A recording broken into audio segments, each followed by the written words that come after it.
imagine if you could track fishing vessels, like individual fishing vessels, and it'd be like, oh, how are they all the way in the Indian Ocean when they started off in the Pacific, or and be able to see, and almost like it's almost like highlighting them in a surprising way, but a more transparent way where people can actually see where these fishing vessels go and where they unload and things like that. That would be, I feel like, an interesting app that might highlight some of the nefarious ongoings of some of these vessels and what they're up to. They probably wouldn't like that app very much, but I think that would be interesting for organizations such as Oceana and even individuals like me, just to be able to like, oh, this is weird. Like I'm tracking an individual vessel.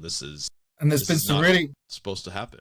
Yeah, there's been some really cool research, on looking at these, because obviously now through Global Fishing Watch, increasingly we can map more vessels. Still, by no means all of these vessels. And there's been some really cool research starting to look at that now, like the behaviors of them. And one of my colleagues, Keiko Nomura, looked at how different fleets interact or potentially avoid each other. There can be kind of this, especially for tuna stocks, there can be a collaboration once you find the schools between different fleets. Maybe they have the same owners, we don't know.